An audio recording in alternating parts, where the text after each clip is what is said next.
Ela foi expulsa de casa pelo próprio marido, sem um centavo, sem explicação, sem piedade. Ele trocou as fechaduras, colocou outra mulher no lugar dela e jogou uma mala velha no chão. Ela saiu daquela casa sem nada, só com uma foto da avó e um endereço. Um sítio abandonado no interior que ninguém pisava há mais de 10 anos.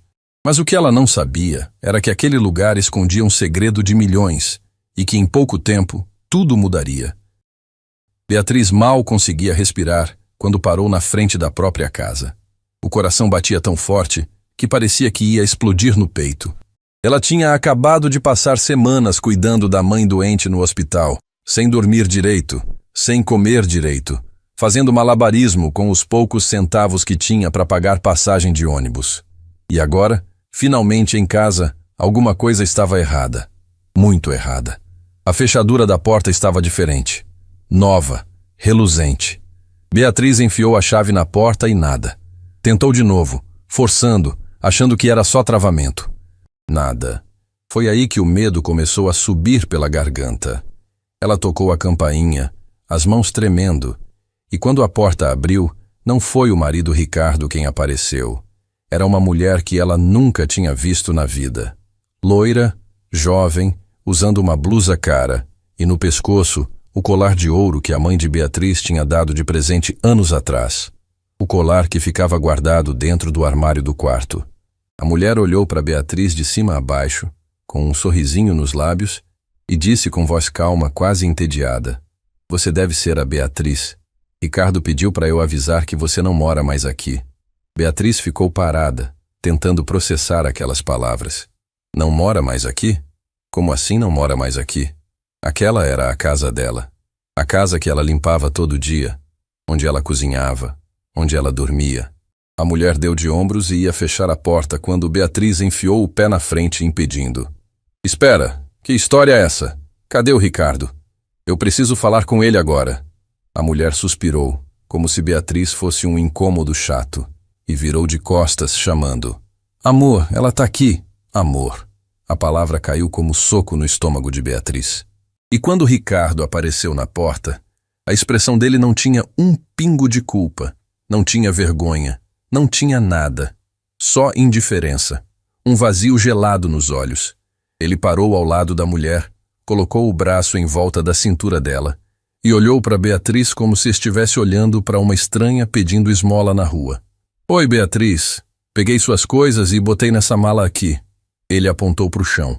Uma mala velha, surrada, cheia de fita adesiva segurando as laterais.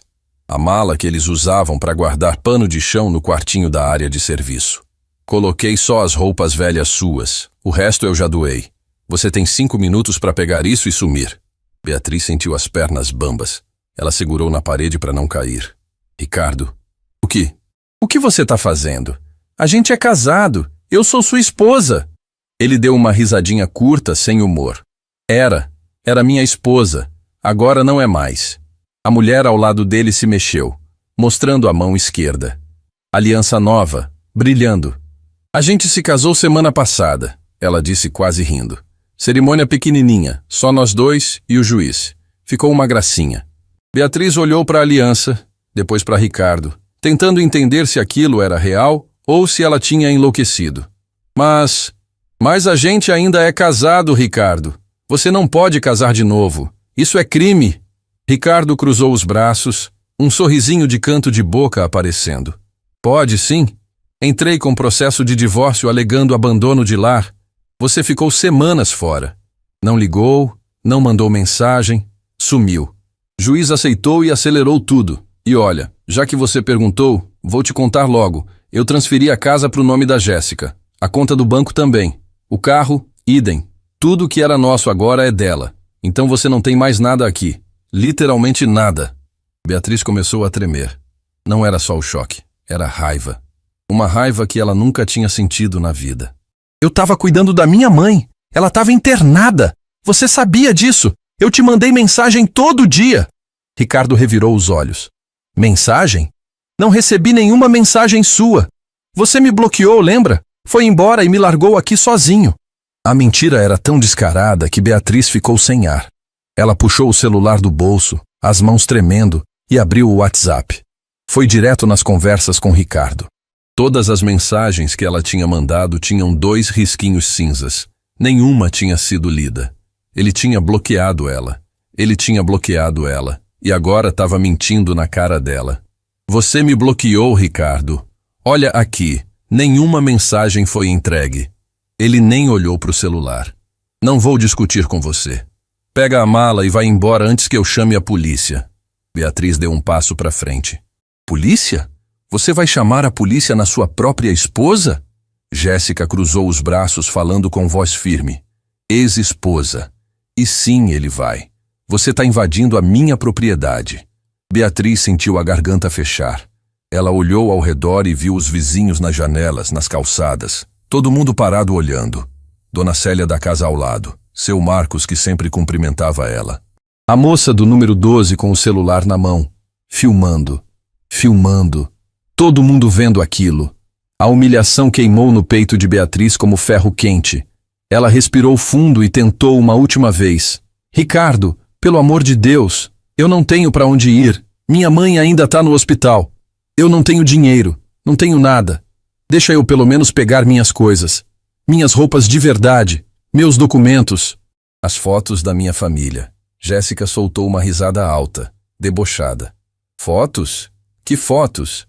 Ah, aqueles porta-retratos velhos e feios? Joguei tudo fora.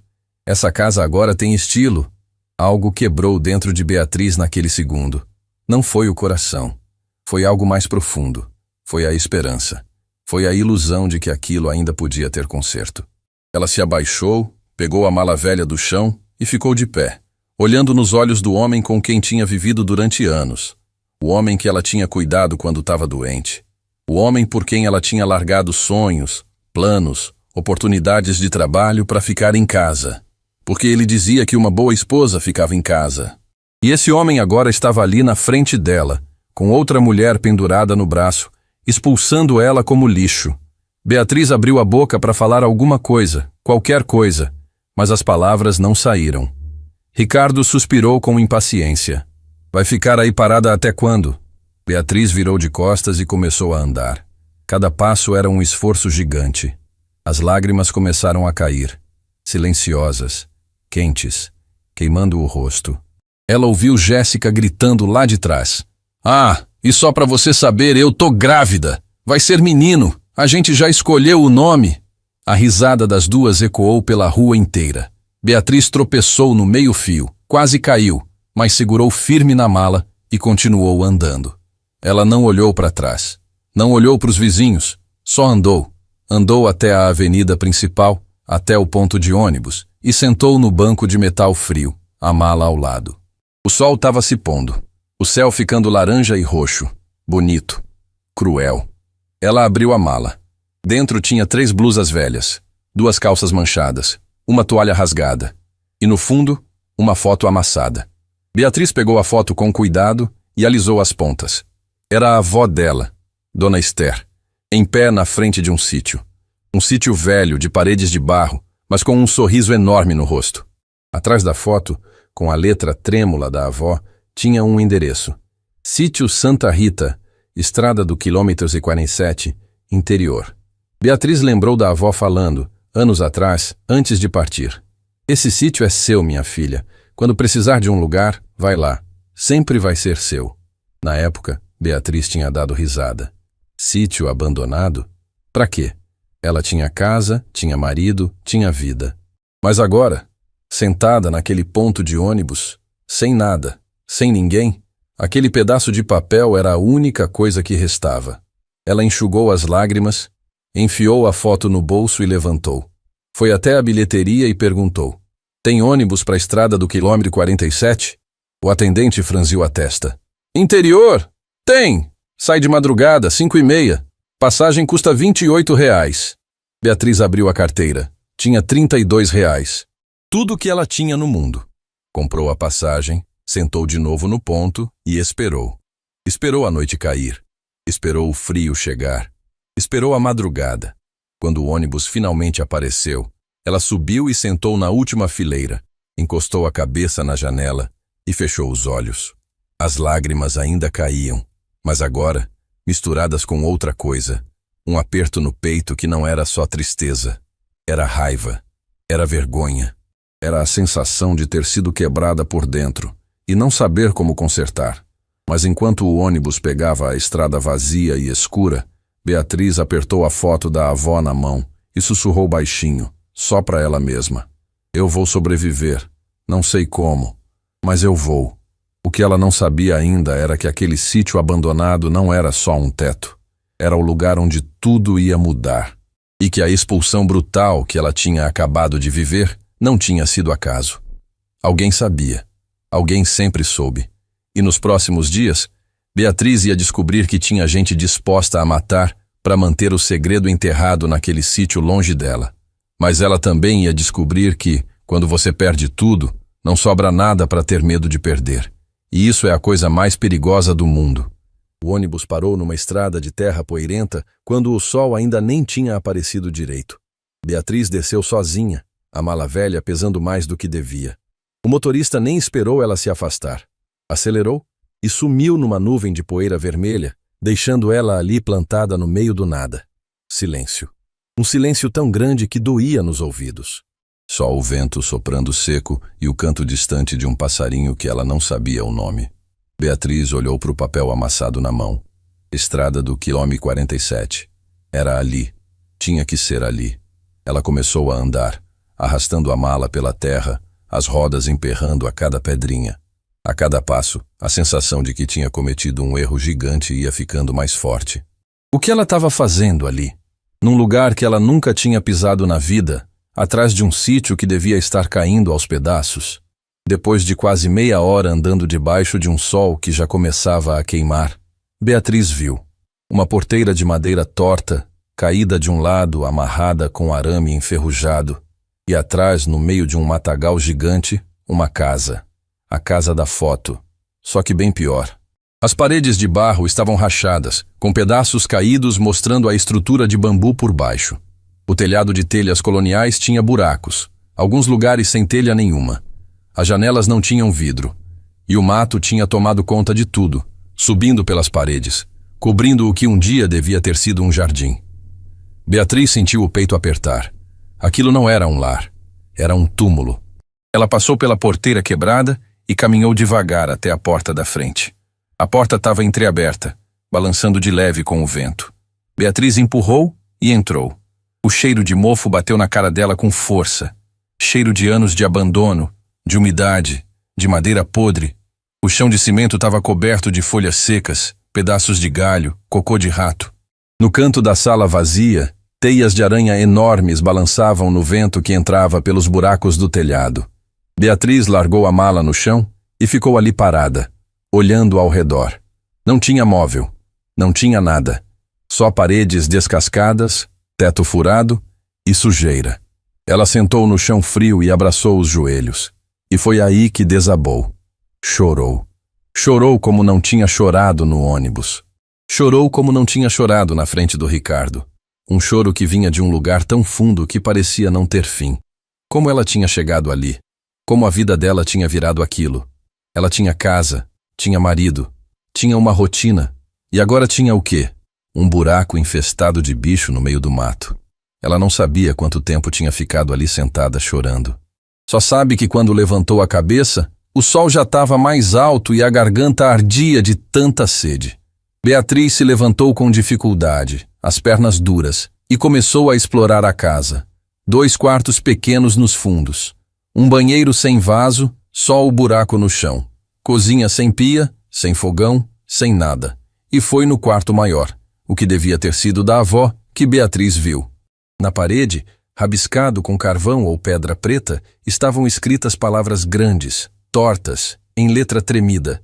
Saia daqui enquanto pode. O coração de Beatriz disparou. Ela deu um passo para trás, tropeçou numa tábua solta e quase caiu. Olhou de novo para a parede. As letras eram velhas, desbotadas, mas dava para ler perfeitamente. Quem tinha escrito aquilo? Quando? Para quem? Ela saiu correndo do quarto, o coração batendo descontrolado, e foi direto para a porta da frente. Parou ali, respirando rápido, as mãos tremendo. Ia fazer o quê? Voltar para onde? Ela não tinha para onde voltar. Não tinha ninguém. Beatriz encostou na parede e fechou os olhos, tentando se acalmar. Foi quando ouviu passos. Passos na terra do lado de fora. Ela congelou. Os passos vinham devagar, arrastados. Beatriz olhou ao redor desesperada, procurando alguma coisa para se defender. Pegou um pedaço de pau que estava caído perto da porta e segurou firme, as mãos suando frio. A silhueta de alguém apareceu na porta. Beatriz levantou o pau, pronta para bater. Calma, filha, calma. Era uma voz de mulher, velha, cansada. Beatriz abaixou o pau devagar e viu. Uma senhora baixinha, cabelo branco preso num coque, vestido simples de chita, chinelo de dedo. Ela trazia uma garrafa de água e um pão embrulhado num pano. A mulher sorriu, cansada. Desculpa o susto. Sou Marlene. Moro logo ali na casinha azul descendo a estrada. Vi você chegando cedo e pensei que devia estar precisando. Beatriz largou o pau no chão e sentiu as lágrimas voltarem. Gente de verdade. Alguém que não estava expulsando ela, não estava rindo dela, não estava virando as costas. Obrigada, ela conseguiu dizer, a voz saindo fraca. Dona Marlene entrou devagar, olhou ao redor e balançou a cabeça. Esse lugar tá do jeito que eu imaginava. Sua avó foi embora faz tanto tempo. Ela entregou a água e o pão para Beatriz, que tomou metade da garrafa de uma vez, desesperada de sede. Dona Marlene puxou um banquinho velho que estava caído no canto e sentou, fazendo sinal para Beatriz sentar também. Você é neta da Esther, né? Reconheci você pela cara, igualzinha a ela. Beatriz assentiu, engolindo um pedaço de pão. A senhora conhecia minha avó? Dona Marlene sorriu, mas o sorriso não chegou nos olhos. Conhecia. Dona Esther era boa gente, muito boa gente. Mas esse sítio... Ela parou, olhando ao redor com uma expressão estranha. Medo. Era medo. Esse sítio tem fama ruim aqui na região. Beatriz sentiu um arrepio subir pela espinha. Fama ruim como? Dona Marlene suspirou fundo, como quem não quer falar, mas sabe que precisa. Dizem que sua avó guardava algo aqui, algo valioso, perigoso. Nunca ninguém soube direito o quê. Mas uns anos atrás, logo depois que ela partiu, uns homens tentaram invadir essa casa. 3 homens. Quebraram a porta, reviraram tudo. Beatriz segurou firme no pão, ouvindo cada palavra. E o que aconteceu? Dona Marlene olhou direto nos olhos dela. Acharam os 3 desmaiados na estrada, quilômetros daqui, sem ferimento nenhum, mas sem memória. Não lembravam de nada, nem dos próprios nomes. A polícia investigou, mas não deu em nada. Os caras ficaram meses no hospital. Quando melhoraram, foram embora da cidade e nunca mais voltaram. O silêncio que caiu entre elas era pesado. Beatriz sentiu a boca seca de novo. A senhora acha que tem alguma coisa aqui? Dona Marlene deu de ombros. Não sei, filha. Só sei que desde aquele dia ninguém mais tentou entrar aqui. A casa ficou assim, abandonada. E todo mundo prefere passar longe. Ela levantou devagar, os joelhos estalando. Vou embora antes que escureça. Se precisar de alguma coisa, é só descer a estrada. Minha porta está sempre aberta. Beatriz agradeceu de novo. E Dona Marlene saiu, o passo arrastado levantando poeira na terra. Quando ela sumiu na curva da estrada, Beatriz voltou para dentro da casa. Olhou de novo para o recado na parede. Saia daqui enquanto pode. Quem tinha escrito aquilo estava tentando proteger alguém. Ou era ameaça? Beatriz balançou a cabeça. Não podia pensar nisso agora. Precisava limpar pelo menos um cômodo para conseguir dormir. Passou o resto da tarde varrendo folhas, limpando teias de aranha, tentando tirar a sujeira mais grossa. Quando a noite chegou, ela se enrolou na toalha rasgada que tinha na mala e deitou no chão do quarto menor. Estava exausta, mas o sono não vinha. Cada barulho do mato, cada rangido da madeira velha, cada sopro de vento faziam o coração dela pular. Foi quando bateram na porta. 3 pancadas secas, fortes. Beatriz sentou na hora, o corpo inteiro tenso. Ficou parada, ouvindo. Silêncio. Depois mais 3 pancadas. Dessa vez na janela dos fundos. Beatriz levantou tremendo, o coração quase saindo pela boca. Caminhou devagar até a sala, tentando enxergar alguma coisa no escuro. Tem alguém aí? A voz dela saiu fraca, assustada. Nada. Só o vento. Ela esperou, respirando rápido, os ouvidos atentos. Os minutos passaram. Nada aconteceu. Ela voltou para o quarto, mas não conseguiu mais dormir. Ficou ali encolhida, de olhos abertos, até a primeira luz do dia começar a entrar pelas frestas. Quando o sol finalmente nasceu, Beatriz se levantou exausta e saiu da casa. Foi aí que viu pegadas. Pegadas de bota na terra ao redor da casa inteira. Alguém tinha dado volta completa no sítio durante a noite. Alguém tinha ficado ali, rondando, batendo nas portas, nas janelas, e tinha ido embora sem entrar. Beatriz sentiu o sangue gelar. Olhou ao redor, para o mato fechado, para a estrada vazia. Quem era? O que queriam? Ela voltou para dentro trêmula e foi direto para o quarto da avó. Precisava entender. Precisava saber o que tinha ali que fazia as pessoas agirem assim. Começou a revirar o quarto. Abriu o guarda-roupa velho que estava caindo aos pedaços. Vazio. Levantou as tábuas soltas do chão. Nada. E foi quando empurrou a cama enferrujada de canto que viu. Um baú. Um baú de madeira escura, pequeno, com cadeado de ferro enferrujado. Beatriz puxou o baú com dificuldade e colocou no meio do quarto. O coração batia descompassado. Ela tentou forçar o cadeado, mas não abriu. Procurou chave pelo quarto inteiro. Nada. Respirou fundo e decidiu. Foi até a cozinha, pegou uma pedra grande que estava no chão e voltou. Bateu no cadeado com toda a força que tinha. 1, 2, 3 vezes. Na quarta, o ferro velho cedeu e o cadeado caiu no chão com um barulho seco. Beatriz abriu o baú devagar, as mãos tremendo. Dentro tinha documentos velhos, amarelados, fotos antigas em preto e branco, e um envelope branco, lacrado, com o nome dela escrito na frente com a letra da avó. Para Beatriz.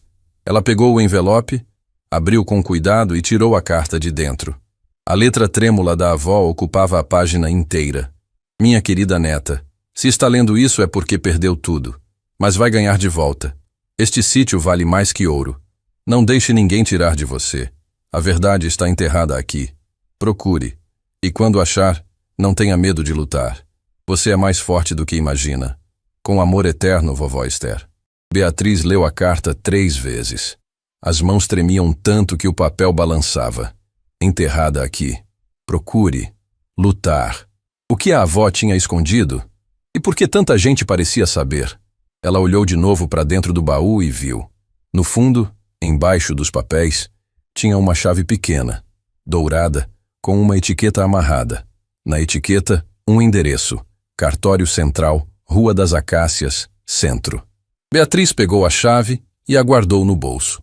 Alguma coisa dentro dela mudou naquele instante. Não era mais só medo. Era determinação. Se a avó tinha deixado aquilo para ela, tinha um motivo. E ela ia descobrir qual era. Nem que isso custasse tudo que ela ainda tinha. Porque, no fundo, ela já não tinha mais nada a perder. Beatriz acordou com o sol batendo no rosto através do buraco no telhado. O corpo doía inteiro de ter dormido no chão duro. Mas ela não ligou. Levantou, pegou a chave dourada que tinha guardado no bolso e olhou de novo para a etiqueta amarrada nela. Cartório Central, Rua das Acácias, Centro. Tinha que ir. Tinha que descobrir o que aquela chave abria e por que a avó tinha deixado aquilo para ela. Mas antes de sair, precisava fazer uma coisa que vinha empurrando desde que chegou ali. Precisava ligar para a mãe. Beatriz pegou o celular. A bateria estava quase no fim. Uns 8%. Sem carregador, sem energia no sítio, aquela podia ser a última ligação. Discou o número do hospital onde a mãe tinha ficado internada. 3 toques. 4. Atenderam. Hospital São Vicente, bom dia. Beatriz respirou fundo. Bom dia. Eu queria saber sobre uma paciente. Helena Cardoso. Ela estava internada aí. Silêncio do outro lado. Depois a voz da recepcionista voltou, mais baixa. A senhora Helena teve alta há 1 semana. Foi buscar ela um homem que disse ser genro dela. Beatriz sentiu o chão sumir debaixo dos pés. Ricardo. Ricardo foi buscar a mãe. A senhora sabe para onde eles foram? A recepcionista hesitou. Não, moça. mas ela deixou o recado aqui. Disse que se a filha ligasse, era para avisar que não queria mais contato, que a filha tinha... A voz dela sumiu, constrangida. Tinha o quê? Beatriz apertou o celular com força. Que a filha tinha roubado o dinheiro dela e abandonado ela no hospital. Desculpa, moça. Eu só tô passando o recado. Beatriz desligou. As mãos tremiam tanto que o celular quase caiu. Ricardo tinha feito isso.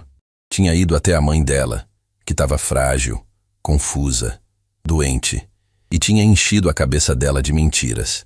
E a mãe acreditou. A própria mãe. Beatriz encostou na parede e deixou as lágrimas caírem. Não era só a casa que Ricardo tinha tirado dela. Não era só o dinheiro. Ele tinha roubado a família dela também. Tinha destruído tudo. Ela enxugou o rosto com raiva, guardou o celular e saiu da casa. Não ia deixar aquilo paralisar ela. Não agora. Tinha uma chave para descobrir o que abria. E quando descobrisse, ia provar para todo mundo quem era a mentirosa e quem não era. Beatriz pegou a estrada de terra e começou a caminhar até o ponto de ônibus mais próximo. Demorou quase 1 hora andando debaixo do sol quente. Quando o ônibus finalmente apareceu, ela subiu e foi direto para o centro da cidade. O cartório central ficava numa rua estreita cheia de prédios velhos. Beatriz entrou no lugar respirando fundo, tentando parecer mais confiante do que se sentia. O balcão de atendimento estava vazio, só um homem de óculos e cabelo grisalho mexendo em papéis. Ele levantou os olhos quando Beatriz se aproximou. Bom dia, em que posso ajudar? Beatriz colocou a chave dourada em cima do balcão. Achei isso entre os pertences da minha avó, Dona Esther Mendes. Ela faleceu há alguns anos. Queria saber o que essa chave abre. O homem pegou a chave, olhou a etiqueta e franziu a testa. Esther Mendes? Ele ficou pálido. Levantou rápido e foi até um arquivo de metal no fundo da sala. Voltou com uma pasta grossa, cheia de papéis amarelados, e abriu na frente de Beatriz. Você é parente dela? Beatriz assentiu. Sou neta, a única. O homem ajustou os óculos e olhou para ela com uma expressão estranha. Medo, misturado com algo parecido com pena. Moça, onde você conseguiu isso? Essas terras estão em disputa judicial há 15 anos. Uma empresa mineradora, Pedras do Vale, está tentando tomar posse alegando abandono de propriedade. Beatriz sentiu o coração acelerar. Mas minha avó era dona. Tem escritura, tem documentos. O homem assentiu devagar.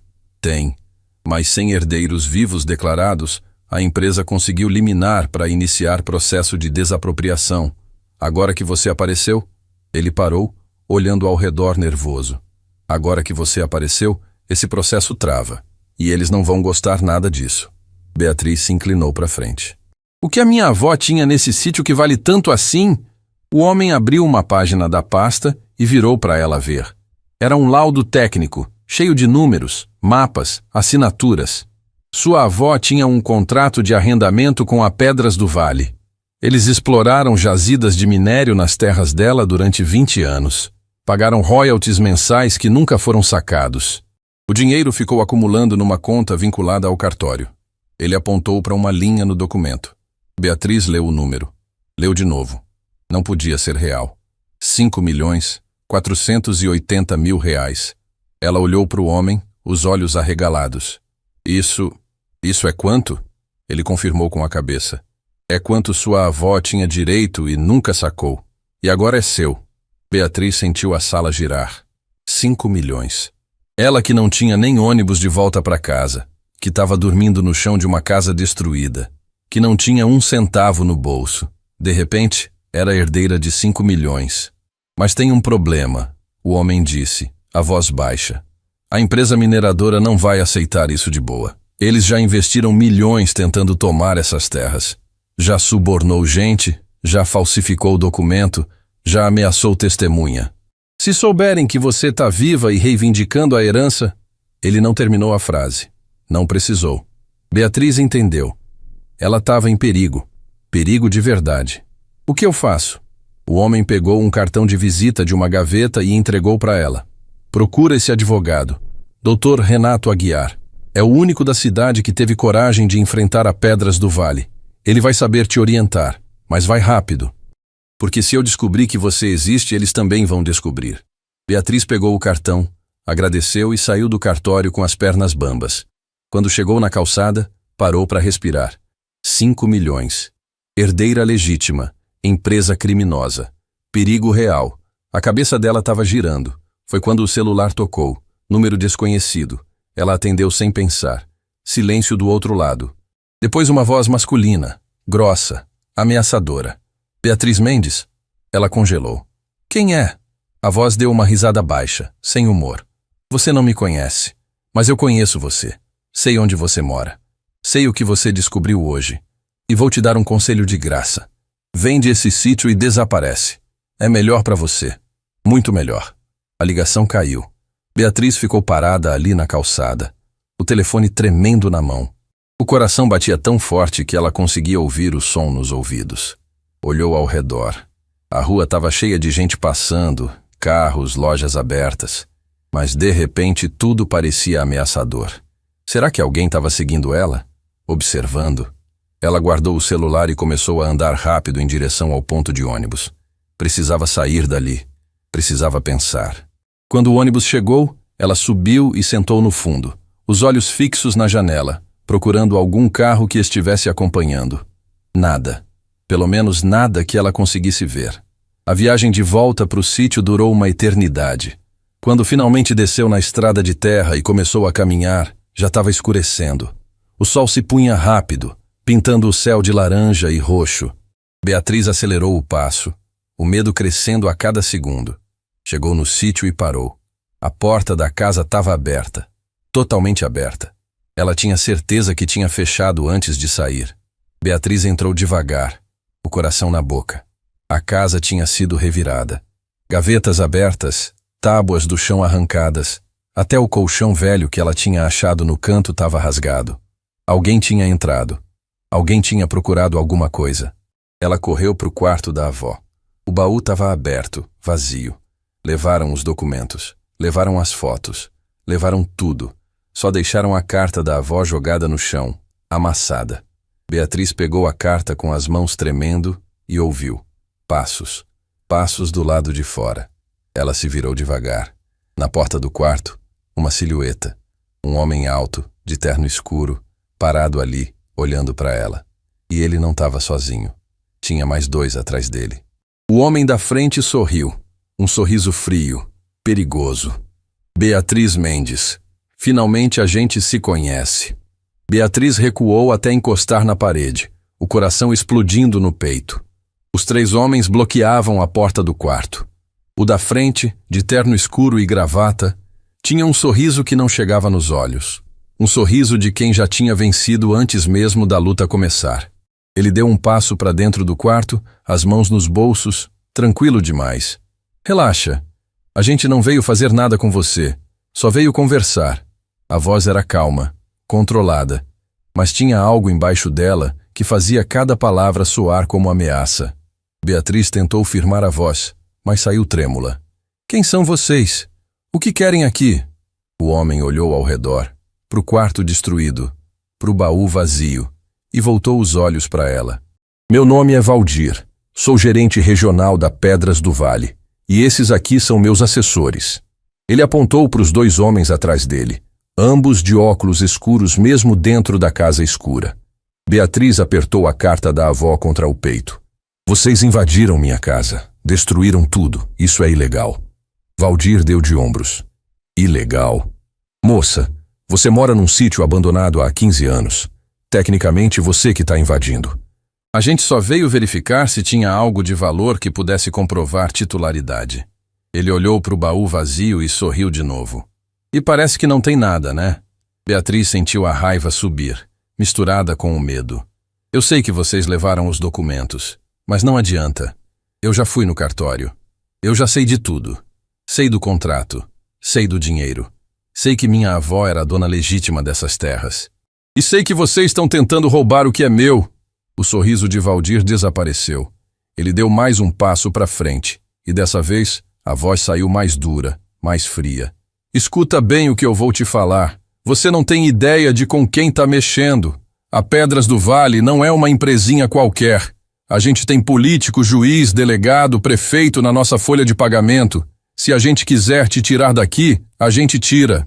E não vai ter cartório, nem advogadozinho de quinta que vai te salvar.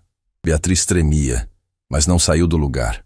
Olhou direto nos olhos dele e disse, a voz saindo mais firme do que ela esperava. Se vocês pudessem me tirar daqui pela força, já teriam feito. Mas não podem, porque agora eu existo. Agora tem herdeira viva. E se acontecer alguma coisa comigo, todo mundo vai saber que foram vocês. Valdir ficou parado, os olhos fixos nela. Depois deu uma risada curta, sem humor. Esperta.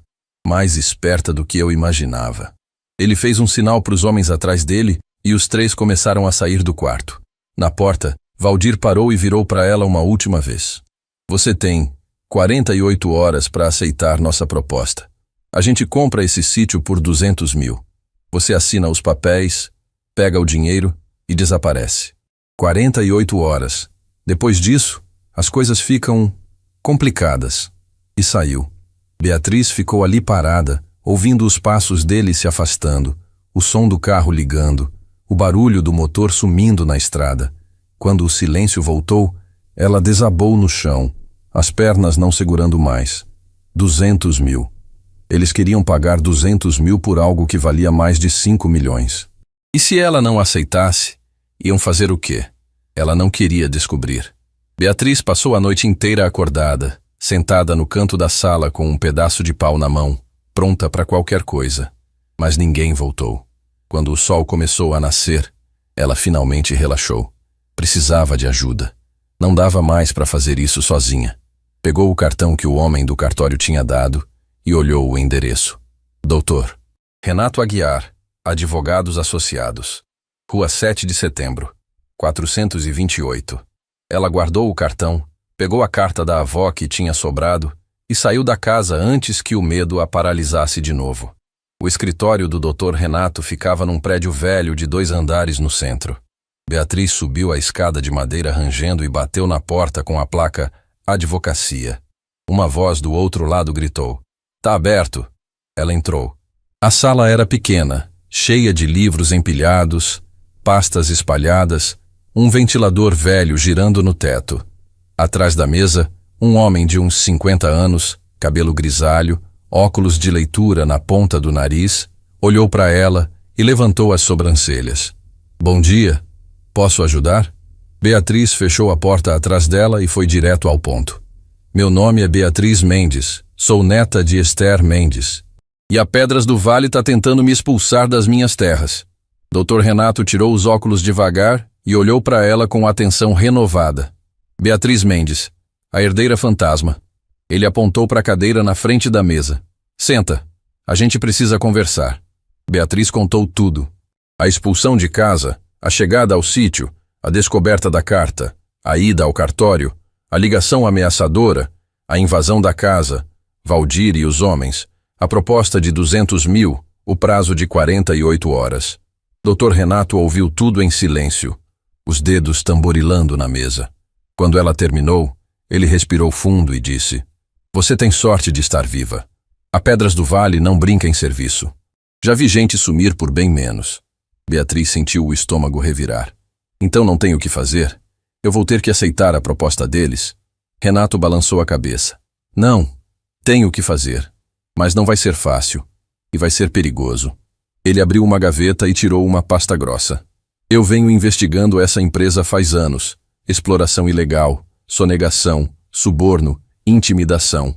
Tenho provas. Mas nunca tive um cliente com coragem de levar isso adiante. Todos desistiram quando as ameaças começaram." Ele olhou para Beatriz. "Você está disposta a ir até o fim? Mesmo sabendo que eles vão tentar te destruir?" Beatriz pensou em Ricardo, pensou em Jéssica, pensou na humilhação, na expulsão, nas noites no chão frio do sítio. Pensou na mãe que acreditou nas mentiras e virou as costas para ela. E pensou na avó, que tinha deixado aquela herança justamente para ela ter uma chance de recomeçar. "Eu vou até o fim," ela disse, a voz firme. "Não tenho mais nada a perder mesmo." Renato sorriu pela primeira vez. Um sorriso cansado, mas genuíno. "Então vamos virar esse jogo." Ele começou a explicar o plano. "Primeiro, Entrar com pedido de urgência para liberar pelo menos parte do dinheiro bloqueado, alegando situação de vulnerabilidade social. Segundo, registrar queixa formal contra Valdir e a Pedras do Vale por invasão de propriedade e ameaça. Terceiro, reunir todas as provas que Renato tinha guardado durante anos e montar um processo criminal contra a empresa. Mas tem um problema, Renato disse, a voz baixando. Eu vou precisar de provas novas, algo que conecte a empresa diretamente às ameaças contra você. Gravação, mensagem, testemunha, alguma coisa. Beatriz lembrou da ligação. Eles me ligaram, ameaçaram pelo telefone. Renato levantou o dedo. Perfeito. Você ainda tem o número? Ela pegou o celular. 8% de bateria. Mas o número estava lá no registro de chamadas. Renato anotou e sorriu. Isso já ajuda. Vou rastrear de onde veio. Se for celular corporativo da empresa, a gente tem conexão direta. Ele começou a juntar papéis, montar uma pasta, fazer anotações. Beatriz ficou ali sentada vendo ele trabalhar e, pela primeira vez em dias, sentiu algo parecido com esperança. Não estava mais sozinha. Tinha alguém do lado dela, alguém que conhecia o inimigo e sabia como lutar. Quando Renato terminou, ele olhou para ela sério. Beatriz, a partir de agora você não volta para o sítio sozinha. É perigoso demais. Vai ficar na casa de algum conhecido até a gente conseguir eliminar. Beatriz pensou. Não tinha conhecido nenhum na cidade. Só tinha Dona Marlene, ela disse. A vizinha do sítio. Ela é a única pessoa que foi gentil comigo. Renato assentiu. Então vai para lá. Fica com ela. E me liga se qualquer coisa estranha acontecer. Qualquer coisa. Beatriz saiu do escritório com a pasta de documentos que Renato tinha preparado para ela e o número dele anotado num papel. Quando chegou na rua, olhou ao redor. Tinha um carro preto parado do outro lado, vidros fumê, motor ligado. Será que estavam seguindo ela? O coração acelerou. Ela começou a andar rápido, virando esquinas, entrando em lojas, tentando despistar. Quando finalmente achou que tinha perdido quem quer que fosse, pegou o ônibus de volta para o interior. Desceu na estrada de terra e foi direto para a casa de Dona Marlene. A casinha azul pequenininha com varanda de madeira. Bateu na porta, nervosa.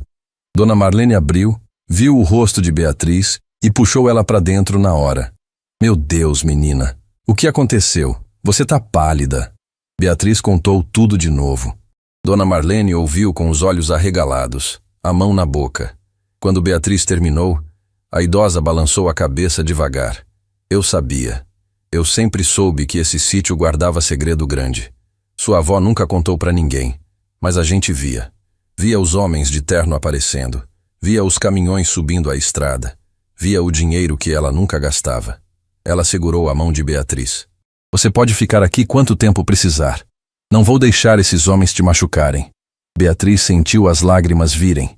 Abraçou Dona Marlene e pela primeira vez desde que tudo começou, chorou de alívio. Mas lá fora, escondido entre as árvores, o carro preto continuava parado. E dentro dele, um homem falava ao telefone. Ela tá na casa da vizinha. Quer que eu faça alguma coisa? Do outro lado da linha, a voz de Valdir respondeu fria. Não, ainda não.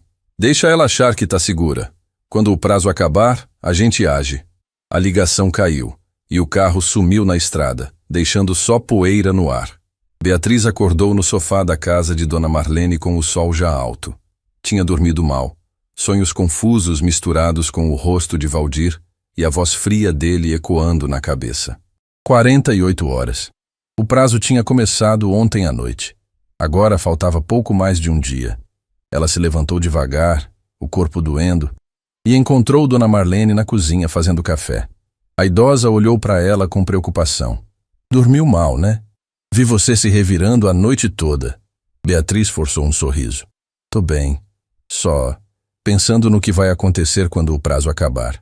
E Dona Marlene colocou uma xícara de café na frente dela e sentou do outro lado da mesa. Escuta, filha, eu sei que você tá com medo. Eu também tô, mas não vai deixar esses homens te engolirem, vai? Sua avó era mulher forte. Você tem o sangue dela. Beatriz segurou a xícara quente nas mãos, sentindo o calor subir pelos dedos. Dona Marlene tinha razão. A avó tinha enfrentado essa mesma gente durante anos. E tinha escondido a verdade de um jeito que ninguém conseguiu apagar. Ela ia honrar isso. Ia lutar.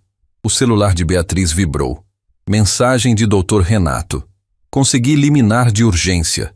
Dinheiro liberado parcialmente. 500 mil já caíram na sua conta. Vem aqui urgente. Beatriz leu a mensagem 3 vezes antes de acreditar. 500 mil reais. Caíram na conta dela. Ela que não tinha nem 10 reais no bolso ontem. Mostrou a tela para Dona Marlene, que arregalou os olhos e pôs a mão no peito. Meu Deus do céu. Beatriz, você é rica. Beatriz balançou a cabeça, ainda processando. Não, ainda não. Isso é só o começo. Ainda tem muita briga pela frente. Mas pela primeira vez, ela tinha armas para lutar. Beatriz se arrumou rápido, pegou o ônibus e foi direto para o escritório de Dr. Renato.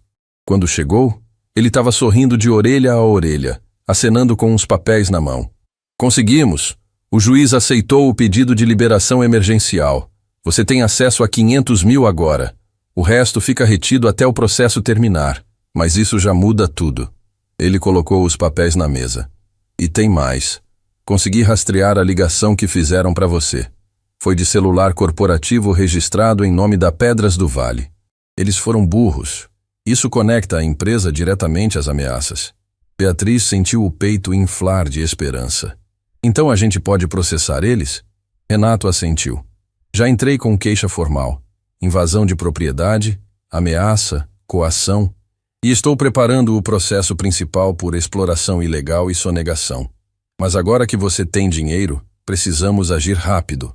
Ele puxou uma cadeira e sentou na frente dela. Beatriz, com esse dinheiro você pode contratar segurança, pode reformar o sítio, pode até sair da cidade se quiser. Mas eu sugiro outra coisa. Ela se inclinou para frente.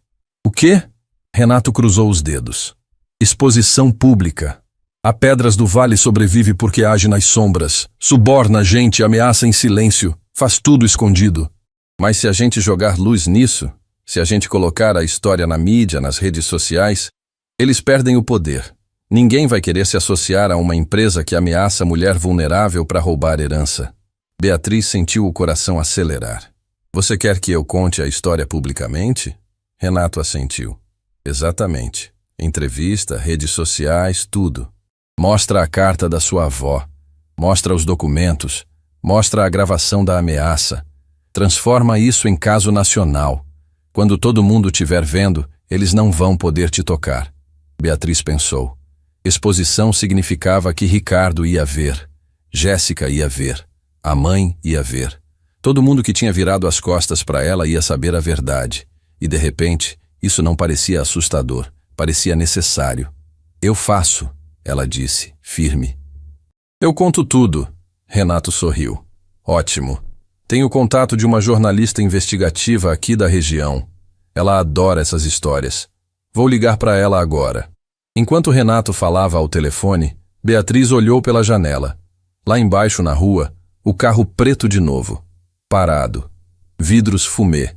Eles ainda estavam seguindo ela. Mas agora, ela não tinha mais tanto medo. Tinha advogado, tinha dinheiro, tinha prova. E ia ter voz. 2 horas depois, Beatriz estava sentada numa cadeira de frente para uma câmera, com o microfone de lapela preso na blusa. A jornalista, Débora Santos, era uma mulher de uns 40 anos. Cabelo curto, olhar afiado. Ela tinha ouvido a história inteira, e os olhos dela brilhavam com aquele faro de notícia grande. Beatriz, vou fazer algumas perguntas. Responde com calma, com suas palavras. Não precisa ser perfeito. Precisa ser verdadeiro. Beatriz assentiu, as mãos suando. A câmera ligou. Luz vermelha. Gravando. Débora começou. Beatriz, me conta. Como você chegou até aqui? E Beatriz contou. Contou da expulsão brutal de casa. Do marido que trocou ela por outra mulher da noite para o dia. Da humilhação na frente dos vizinhos. De chegar no sítio sem nada. De descobrir a carta da avó. Dos 5 milhões escondidos. Das ameaças. Da invasão. Dos homens de terno cercando ela no meio da noite. Quando ela chegou na parte de Valdir dizendo: a gente tem juiz, delegado, prefeito na folha de pagamento, Débora parou a gravação. Você tem prova disso? Beatriz mostrou o celular. A gravação da ligação ameaçadora. O número corporativo. Débora ouviu tudo e balançou a cabeça. Isso aqui é dinamite. Vou rodar essa matéria hoje à noite no Jornal Regional. E vou mandar para a Rede Nacional também. Isso vai explodir. Beatriz sentiu um misto de alívio e medo. Não tinha mais volta. Quando a entrevista terminou, ela saiu do estúdio com as pernas bambas. Dr. Renato estava esperando do lado de fora. E aí, como foi? Beatriz respirou fundo. Acho que acabei de virar o jogo. Renato colocou a mão no ombro dela. Agora vem a parte difícil. Eles vão tentar te desmentir, te atacar, te desacreditar. Você precisa estar preparada. Naquela mesma noite, a matéria foi ao ar. Mulher expulsa de casa, descobre herança milionária e denuncia a empresa por ameaças e exploração ilegal. O telefone de Beatriz não parou de tocar. Mensagens de gente desconhecida dando apoio. Compartilhamentos aos milhares. A história viralizou em poucas horas. E junto com o apoio, vieram os ataques. Perfis falsos dizendo que ela estava mentindo, que era golpista, que inventou tudo para extorquir a empresa. Beatriz viu tudo do celular de Dona Marlene porque a bateria do dela tinha morrido. E foi quando viu a mensagem que fez o sangue gelar. Era de Ricardo. Vi a entrevista. Você sempre foi boa em fingir ser vítima, mas eu sei a verdade. E vou provar para todo mundo quem você realmente é. Beatriz mostrou a mensagem para Dr. Renato pelo telefone. Ele ficou em silêncio por uns segundos. Depois disse: ele vai tentar te desacreditar publicamente. Provavelmente vai inventar alguma história, forjar alguma prova. Precisamos nos antecipar. Mas antes que Beatriz pudesse responder, o telefone de Dona Marlene tocou. Número desconhecido. A idosa atendeu. A voz do outro lado era de Valdir. Dona Marlene, certo? A senhora está abrigando a Beatriz aí na sua casa. Queria só avisar que isso não é uma boa ideia. A senhora é idosa, mora sozinha. Seria uma pena se acontecesse alguma coisa com a senhora. Dona Marlene ficou pálida. Desligou o telefone tremendo. Beatriz viu e entendeu na hora. O que ele disse? A idosa tentou esconder, mas a voz saiu trêmula. Ele me ameaçou. Disse que mora sozinha, que pode acontecer alguma coisa comigo. Beatriz sentiu a raiva explodir no peito. Não iam fazer isso. Não iam ameaçar a única pessoa que tinha sido boa com ela. Não iam usar Dona Marlene para chegar nela. A senhora vai sair daqui. Agora. Beatriz pegou o telefone e ligou para Dr. Renato. Preciso que o senhor arranje um lugar seguro para Dona Marlene ficar. Eles ameaçaram ela. Renato não hesitou. Trago ela para o meu apartamento. Tenho quarto de hóspede. Ela fica aqui até isso acabar. Meia hora depois, Dr. Renato chegou de carro para buscar as duas. Quando estavam saindo da casa, Beatriz olhou para trás. Viu o carro preto parado na curva da estrada. Eles estavam lá. Sempre estavam lá. Mas dessa vez, ela não desviou o olhar. Olhou direto para os vidros fumê e pensou: vocês perderam. Ainda não sabem, mas já perderam. No apartamento de Renato, Dona Marlene foi direto deitar, exausta e assustada. Beatriz ficou na sala com o advogado. Ele ligou a TV. A matéria sobre ela estava rodando de novo, agora em rede nacional. Milhões de pessoas vendo, comentários de apoio explodindo, hashtag na Justiça para Beatriz nos Trending Topics. E no meio de tudo isso, uma notificação no celular de Renato. E-mail urgente. Ele abriu e leu. O rosto dele mudou. Ficou sério. Grave. O que foi? Beatriz perguntou, o coração apertando. Renato virou a tela do notebook para ela. Era um comunicado oficial da Pedras do Vale. A empresa nega todas as acusações e informa que entrará com processo por difamação contra a senhora Beatriz Mendes. Declara ainda que possui provas de que a senhora Mendes forjou documentos e tentou extorquir a empresa. Beatriz leu e releu. Eles iam processar ela. Iam dizer que ela forjou tudo. Eles não podem fazer isso. A gente tem provas. Renato balançou a cabeça. Eles vão tentar. Mas a gente também tem. E agora, o Brasil inteiro tá vendo. Eles não vão conseguir esconder mais nada. Ele fechou o notebook e olhou para ela. Beatriz, a guerra começou de verdade. Você tá pronta? Ela respirou fundo. Pensou na avó. Pensou em Dona Marlene ameaçada. Pensou em tudo que tinha perdido e tudo que tinha ganhado de volta. E respondeu com a voz firme: Eu tô. Lá fora, em algum escritório da Pedras do Vale, Valdir desligou o telefone depois de falar com os advogados da empresa. Olhou para a tela do computador, para a foto de Beatriz que estava estampada em todos os portais de notícia. E pela primeira vez, sentiu algo que não sentia há anos: medo. Aquela mulher não ia desistir. E agora, ela tinha o país inteiro olhando. A manhã seguinte, começou com o celular de Dr. Renato explodindo de notificações. A história de Beatriz tinha virado fenômeno nacional. Programas de TV querendo entrevista, advogados oferecendo ajuda para o Bono, gente do país inteiro mandando mensagens de apoio. Mas junto com o apoio veio o veneno. Ricardo tinha dado entrevista para um portal sensacionalista durante a madrugada. Beatriz assistiu o vídeo com o estômago embrulhado. Ele estava lá, de camisa social, cabelo arrumado, cara de vítima. A Beatriz sempre foi instável emocionalmente. Eu tentei ajudar ela durante anos, mas ela vivia inventando histórias, criando dramas. Quando a mãe dela ficou doente, ela abandonou a mulher no hospital e sumiu. Eu que tive que ir lá, pagar as contas, cuidar de tudo. E agora ela aparece com essa história mirabolante de herança milionária? É óbvio que é golpe. Beatriz sentiu a raiva queimar no peito. Ele estava invertendo tudo, transformando ela em vilã. E o pior, nos comentários do vídeo, tinha gente acreditando. Eu sabia que tinha algo errado. Mulher mentirosa querendo dar golpe. Tadinho do marido. Dr. Renato desligou o vídeo. Ignora. Isso é estratégia clássica. Desacreditar a vítima antes que ela consiga provar a verdade. Mas a gente tem munição que ele não imagina.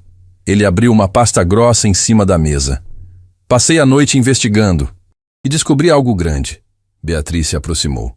O quê? Renato tirou um documento de dentro da pasta. Era um laudo médico antigo, amarelado, com carimbo de hospital. O atestado de óbito da sua avó. Beatriz pegou o papel com as mãos trêmulas. Leu a causa da morte. Parada cardíaca súbita. Data: 12 anos atrás. Ela olhou para Renato sem entender. Eu sei disso. Minha avó teve um problema no coração. Renato balançou a cabeça. Não teve. Olha aqui. Ele colocou outro documento na mesa. Um laudo toxicológico. Esse exame nunca foi anexado ao processo de óbito. Ficou arquivado no hospital. Eu só consegui porque tenho contato lá dentro. Beatriz leu o laudo. As palavras dançavam na frente dos olhos dela. Presença de digitálicos em concentração letal. Envenenamento. Ela olhou para o advogado, a boca seca. Minha avó foi envenenada? Renato confirmou com a cabeça, o rosto grave. E tem mais. Na mesma época da morte dela, a Pedras do Vale tentou comprar o sítio. Sua avó recusou. 2 semanas depois, ela apareceu com parada cardíaca súbita. Beatriz sentou devagar, as pernas não sustentando mais o peso do corpo. Eles mataram a avó. Mataram a avó dela para ficar com as terras. Por que esse laudo nunca veio à tona? Renato suspirou. Porque o médico legista na época era amigo do dono da Pedras do Vale. Ele arquivou o exame e declarou morte natural. Ninguém questionou. Até agora. Beatriz sentiu as lágrimas virem. Mas não eram lágrimas de tristeza. Eram de raiva. Raiva pura, fervendo nas veias. A gente pode provar isso? Renato assentiu. Podemos. Vou entrar com pedido de reabertura do caso. Investigação criminal. Se conseguirmos conectar a Pedras do Vale diretamente à morte dela, não é só processo civil. É homicídio. Beatriz limpou as lágrimas com as costas da mão. Então faz. Processa eles por tudo. Eu quero justiça, de verdade. Naquela mesma tarde, doutor, Renato entrou com representação criminal contra a Pedras do Vale, pedindo investigação da morte de Esther Mendes. A notícia caiu como bomba. Os portais de notícia explodiram. Neta acusa a mineradora de envenenar a avó para roubar terras. A pressão pública virou tsunami. Políticos que tinham ligação com a empresa começaram a se distanciar. Juízes que tinham aceitado propinas ficaram em pânico. E dentro da Pedras do Vale, o caos se instalou. Valdir foi chamado às pressas para reunião com a diretoria. Quando saiu da sala, estava pálido, suando frio. Ligaram para ele e disseram uma coisa só: resolve isso, ou você cai sozinho.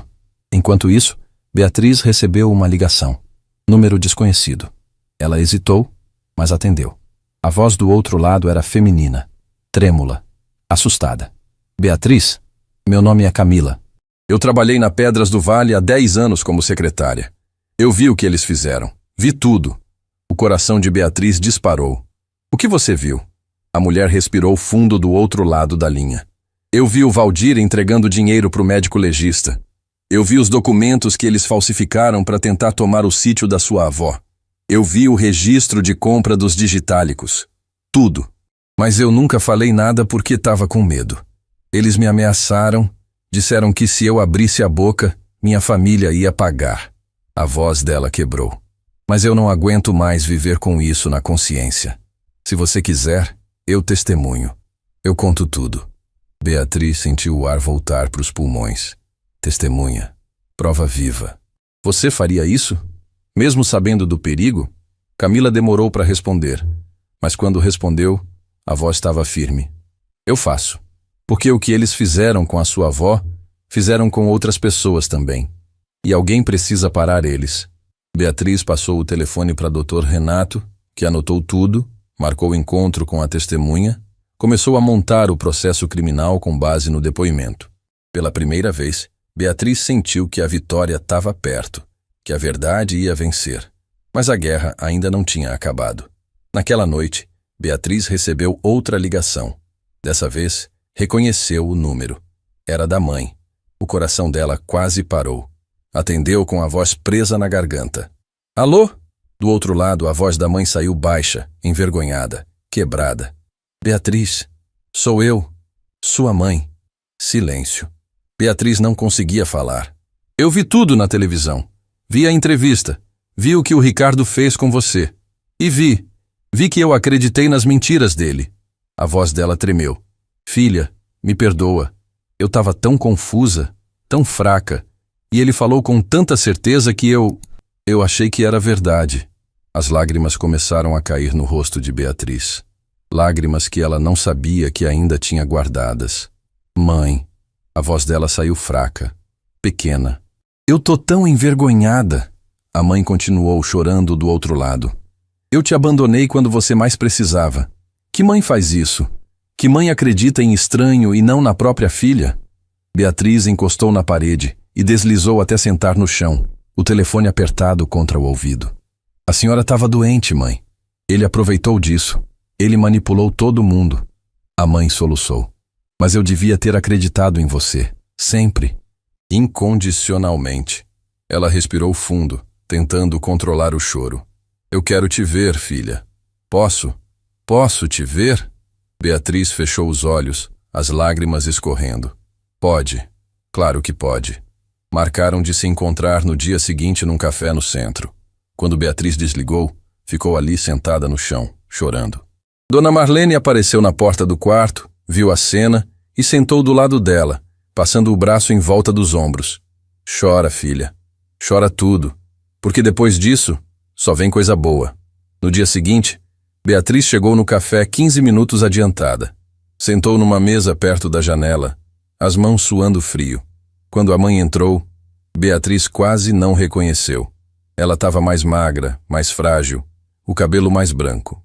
Mas quando os olhos das duas se encontraram, tudo voltou. A mãe caminhou até a mesa e, antes de sentar, fez algo que Beatriz não esperava. Ajoelhou na frente dela, ali, no meio do café, com gente olhando. Me perdoa, filha. Pelo amor de Deus, me perdoa. Beatriz levantou da cadeira, puxou a mãe para cima e abraçou. Abraçou apertado, como não abraçava fazia meses. E as duas choraram ali, juntas, sem ligar para nada nem ninguém ao redor. Quando finalmente se sentaram, a mãe segurou as mãos de Beatriz em cima da mesa. Eu tô tão orgulhosa de você, tão orgulhosa. Você perdeu tudo e conseguiu se levantar sozinha. Você é mais forte que eu jamais fui. Beatriz balançou a cabeça. Eu não fiz sozinha, mãe. Tive ajuda. Tive gente boa no caminho. Elas conversaram por horas. A mãe contou como Ricardo tinha aparecido no hospital, como tinha enchido a cabeça dela de mentiras, como tinha isolado ela de todo mundo. E Beatriz contou tudo o que tinha vivido: o sítio, a descoberta, as ameaças, a luta. Quando saíram do café, a mãe perguntou: "Onde você está morando agora?" Beatriz explicou que estava temporariamente no apartamento do Dr. Renato com Dona Marlene. A mãe segurou o braço dela. "Então vem morar comigo. Eu tenho espaço. E eu preciso de você perto. Preciso compensar o tempo que a gente perdeu." Beatriz sentiu o peito aquecer. Família. Ela tinha família de novo. Naquela mesma noite, a Pedras do Vale fez comunicado oficial: suspensão das atividades, afastamento da diretoria, abertura de investigação interna. Valdir foi preso preventivamente por ameaça e coação. E o processo criminal pela morte de Esther Mendes foi oficialmente aberto. O país inteiro acompanhava. A hashtag #Justiça para Esther bombava nas redes. E Beatriz, pela primeira vez em meses, dormiu em paz. Porque agora ela sabia: a verdade sempre vence. Só demora às vezes, mas sempre vence. 6 meses depois, Beatriz estava sentada na primeira fileira do tribunal, ao lado de Dr. Renato e da mãe. O dia do julgamento final tinha chegado. A sala estava lotada de jornalistas, câmeras, gente que tinha acompanhado a história desde o começo. Do outro lado, Valdir, os diretores da Pedras do Vale e seus advogados caros, todos de terno, tentando manter a postura. Mas dava para ver o medo nos olhos deles. A testemunha do dia era Camila, a ex-funcionária que tinha ligado meses atrás. Ela entrou na sala com passo firme, levantou a mão e jurou dizer a verdade. E disse: contou tudo, como viu Valdir entregar dinheiro para o médico legista, como viu os documentos falsificados, como viu o registro de compra dos digitálicos usados para envenenar Dona Esther. Quando ela terminou, o silêncio no tribunal era ensurdecedor. O juiz bateu o martelo. Diante das provas apresentadas, este tribunal condena a Pedras do Vale Mineração ao pagamento de indenização no valor de R$12 milhões à família de Esther Mendes, além de multas por exploração ilegal, sonegação fiscal e ocultação de provas. O senhor Valdir Augusto está condenado por coação, ameaça e participação em homicídio qualificado, com pena de 14 anos de reclusão em regime fechado. O martelo bateu de novo. Beatriz sentiu as lágrimas descerem. Não eram lágrimas de tristeza. Eram de alívio, de justiça. A mãe segurou a mão dela apertado e sussurrou: "Sua avó tá vendo isso de onde tá, e tá sorrindo." Beatriz assentiu, incapaz de falar. Do outro lado da sala, Valdir foi levado algemado. Antes de sair, ele olhou para Beatriz uma última vez. Não tinha mais arrogância naquele olhar. Só derrota. Quando saíram do tribunal, a imprensa cercou Beatriz. Microfones, câmeras, perguntas gritadas de todos os lados. Ela respirou fundo e falou, a voz firme: "Hoje não é só sobre mim. É sobre todas as pessoas que foram pisoteadas, humilhadas, silenciadas por gente poderosa que acha que dinheiro compra tudo. Eu estava no fundo do poço, sem casa, sem família, sem nada. Mas eu não desisti. E essa vitória é para todo mundo que está lutando agora, achando que não tem saída. Tem. Sempre tem." As câmeras clicaram sem parar. A frase viralizou em minutos. E naquela noite, Beatriz dormiu pela primeira vez em meses sem medo, sem pesadelo, sem nó no estômago. Dormiu em paz. Algumas semanas depois, Beatriz voltou ao sítio. Mas dessa vez não estava sozinha. A mãe foi junto e Dona Marlene também. E quando chegaram, quase não reconheceram o lugar. O sítio tinha sido completamente reformado. As paredes rachadas agora eram lisas, pintadas de branco e amarelo claro. O telhado novo brilhava ao sol. As janelas tinham vidro, cortinas leves balançando com o vento. A horta estava verdejante, cheia de alface, tomate, cenoura.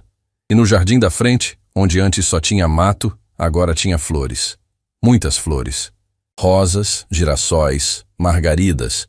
Beatriz tinha contratado uma equipe para reformar tudo, mas tinha pedido uma coisa: que deixassem o quarto da avó intocado. Ela queria fazer aquilo sozinha. Entrou no quarto devagar. A parede onde estava escrito "Saia daqui enquanto pode" ainda estava lá. Beatriz passou a mão nas letras desbotadas e de repente entendeu. Não tinha sido ameaça de inimigo. Tinha sido aviso de alguém que amava ela. A avó sabia que estava sendo envenenada. Sabia que iam tentar matar ela. E antes de partir, tinha deixado aquele recado. Não para assustar, mas para proteger. Para avisar quem viesse depois que o perigo era real. Beatriz encostou a testa na parede fria e sussurrou. Eu entendi, vó. E eu não saí. Eu fiquei. E eu venci. Passou o resto da tarde limpando o quarto, colocando flores frescas, pendurando a foto emoldurada da avó na parede. Quando terminou, o quarto não parecia mais um túmulo. Parecia um memorial. Um lugar de honra. Naquela noite, sentadas na varanda nova do sítio, Beatriz, a mãe e Dona Marlene tomavam café e conversavam. A mãe olhou ao redor e sorriu. Sua avó ia amar ver isso aqui assim, vivo de novo. Beatriz assentiu. E vai ficar ainda melhor. Decidi o que vou fazer com o dinheiro. As duas olharam para ela curiosas. Vou transformar parte do sítio num centro de acolhimento para mulheres que estão passando pelo que eu passei. Mulheres expulsas de casa, sem dinheiro, sem apoio, sem lugar para ir. Elas vão poder ficar aqui, reconstruir a vida, aprender uma profissão, plantar, cuidar da terra. Vou chamar de Instituto Esther. Dona Marlene colocou a mão no peito, emocionada. A mãe abraçou Beatriz chorando. Sua avó ia se orgulhar tanto de você. 2 meses depois, o Instituto Esther foi inaugurado. Beatriz tinha contratado assistentes sociais, psicólogas, professoras de cursos profissionalizantes. O sítio agora tinha 6 quartos prontos para receber mulheres. E no primeiro dia, 3 chegaram. Uma delas era jovem, grávida, com olhos inchados de tanto chorar. Ela contou que o marido tinha expulsado ela de casa quando descobriu a gravidez. Beatriz segurou a mão dela e disse: Você não está sozinha. Aqui você vai ter tempo para respirar, para pensar, para se fortalecer. E quando sair daqui, vai sair de pé. A moça chorou e abraçou Beatriz. E Beatriz entendeu. Aquele era o verdadeiro tesouro que a avó tinha deixado. Não era o dinheiro. Era a chance de renascer. E de ajudar outras a renascerem também. Enquanto isso, em outra parte da cidade, Ricardo enfrentava as próprias consequências. A investigação sobre o divórcio fraudulento tinha avançado.